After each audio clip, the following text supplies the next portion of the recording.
Stimată doamnă administratoare Power, dragă Samantha, bine ați revenit la Chișinău. De această dată ne revedem într-un context foarte dramatic pentru Ucraina, dar și pentru noi toți. Ceea ce se întâmplă acum în orașele și satele ucrainene este îngrozitor. Imaginile cu atrocitățile comise pe străzile distruse ale orașului Bucea ne-au lăsat fără cuvinte. Sunt crime împotriva umanității. Autoritățile ucrainene și organizațiile internaționale raportează crime grave împotriva civililor în Irpen și Borodeanca. Milioane de oameni au fost nevoiți să fugă de acasă din cauza războiului. Mulți dintre ei au rămas fără adăpost. Mii de oameni nevinovați, inclusiv copii, au fost uciși. E greu de crezut că aceste orori se întâmplă în secolul 21 și se întâmplă chiar la frontiera noastră. Ucraina, țara noastră vecină și prietenă, trăiește azi o tragedie greu de pus în cuvinte. O tragedie care ne vizează pe toți. Acest război trebuie oprit. Din prima zi a agresiunii militare, Republica Moldova a chemat la pace. Am condamnat ferm războiul Rusiei împotriva Ucrainei. Ne-am implicat în sprijinirea ucrainenilor care s-au refugiat în țara noastră. Moldovenii s-au solidarizat cu ucrainenii din primele zile de război. Zeci de mii de oameni, voluntari, polițiști, funcționari publici, medici, primari, oameni de afaceri, cetățeni, s-au mobilizat pentru a ajuta refugiații din Ucraina. Astăzi, Moldova găzduiește 96.000 de refugiați din țara vecină, jumătate din ei fiind copii. Peste 80.000 sunt cazați în casele cetățenilor noștri. E un număr foarte mare pentru noi. Practic, în aceste 6 săptămâni, populația țării a crescut cu 4%. Avem nevoie de ajutor. Suntem recunoscători pentru anunțul recent al ambasadorului Loxton că Statele Unite vor sprijini refugiații din Moldova în următoarele luni cu 30 de milioane de dolari. Apreciem și decizia guvernului american de a finanța suplimentar programele ambasadei SUA pentru combaterea consecințelor războiului asupra economiei Moldovei. Stimată doamnă Power, este clar că țara noastră va resimți consecințele acestui război mult timp înainte. Deja suntem afectați puternic de creșterea prețurilor la carburanți și la surse energetice, iar acum ne confruntăm și cu întreruperea importurilor și exporturilor de pe piețele din Est. Căutăm acum soluții rapide pentru deschiderea altor piețe pentru produsele moldovenești. Avem nevoie de susținerea partenerilor noștri pentru a consolida reziliența economică și independența energetică a Republicii Moldova. După cum i-am spus și domnului secretar de stat Antony Blinken, noi vrem să continuăm planurile noastre pentru a schimba în bine Republica Moldova. În pofida tuturor greutăților și crizelor, vrem să reușim să construim o țară competitivă, inovatoare și rezilientă. O țară care prețuiește oamenii și investește în oamenii săi.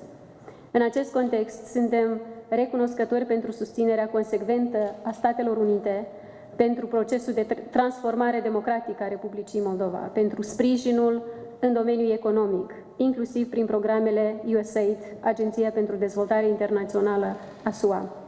Timp de 30 de ani, SUA au susținut mereu efortul nostru de consolidare a societății și a economiei și de construire a unui stat democratic.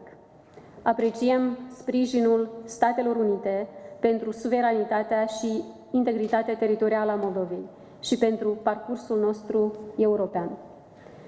Dragă Samantha, consolidarea parteneriatului moldo-american ne va ajuta să rezistăm provocărilor curente și să ne dezvoltăm în beneficiul cetățenilor noștri. Dar pentru dezvoltare e nevoie de pace. Acum trebuie să facem tot ce ne stă în putere pentru a restabili pacea în Ucraina. Comunitatea internațională trebuie să depună toate eforturile pentru a opri agresiunea militară rusă, pentru a preveni alte pierderi de vieți omenești, alte crime de război și alte distrugeri. Asta este datoria noastră. E datoria morală a tuturor țărilor din lumea liberă, a tuturor oamenilor de bună credință, ca să redăm ucrainenilor speranța în ziua de mâine, pentru că pacea are prioritate. Mulțumim, doamna președinte. Cuvântul se referă doamnei Samantha Power, Administratoarea USAID. Vă rog. Good afternoon, everyone. Thank you so much, Madam President, for welcoming me. Not the first and certainly not the last senior official from the Biden administration that will visit your country in order to ascertain what the situation is, how it is evolving, and what more we can do to support you and all of the efforts that you have referred to.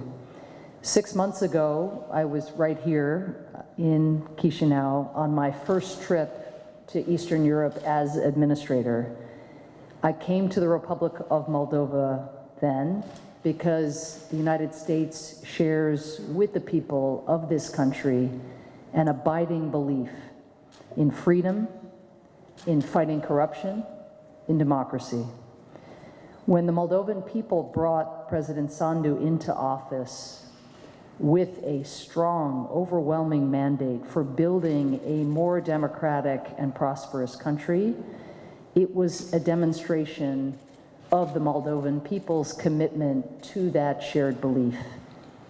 6 months ago, at a time when democracy was on its back heel and authoritarians were using disinformation, cyber attacks, and corruption to weaken democracies, Moldova was a bright spot in seeking to tackle these challenges, a bright spot against a backdrop of a darkening global picture. A lot has happened in the last 6 months, and very particularly in the last 6 weeks. Now authoritarians aren't just weakening democracies from the outside, they are raining down bombs and steel on innocent people. Each day, Vladimir Putin's war on Ukraine brings forth another horrifying show of disregard for human life. The latest scenes from Bucha are haunting, as the president said. Bodies of executed civilians strewn down a thoroughfare. A dead man lying face down, his hands tied behind his back. A grandmother weeping as she discovered the remains of her relatives, even their 2 dogs having been shot. These people were no danger to any military, but the values they believed in, peace, freedom, the right to make an honest living, were too threatening for President Putin. Yet despite the fact that the world has changed in profound ways in these last 6 months, the values and the resilience of the Moldovan people have not. Indeed, President Sandu and the people of this country have demonstrated extraordinary generosity and leadership in opening their doors and their hearts to the people of Ukraine. Already, of course, a staggering number of Ukrainians have arrived or passed through Moldova, nearly 400,000 in total.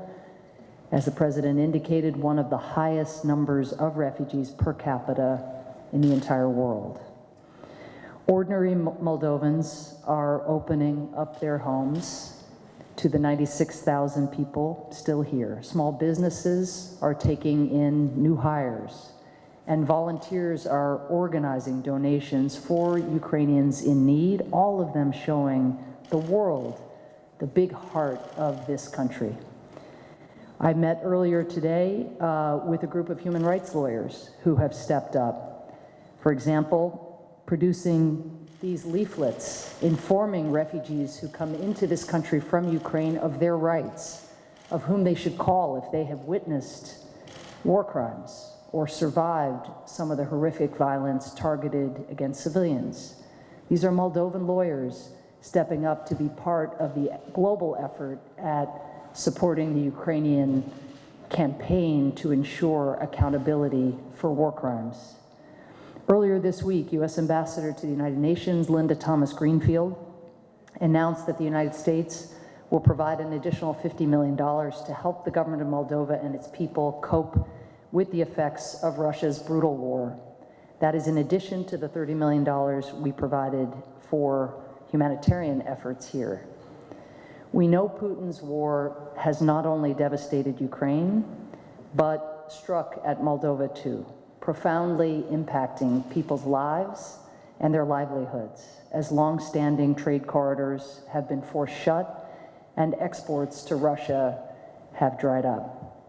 Today, I am pleased to announce another $50 million to support Moldova's continued economic development, to strengthen its democracy at the grassroots level, and to reduce the country's dependence on Russia's markets and energy. This brings new U.S. assistance to the Republic of Moldova in response to the Ukrainian war to a total of $130 million. This money will support Moldova's agriculture industry, burgeoning tech sector, and textile manufacturing.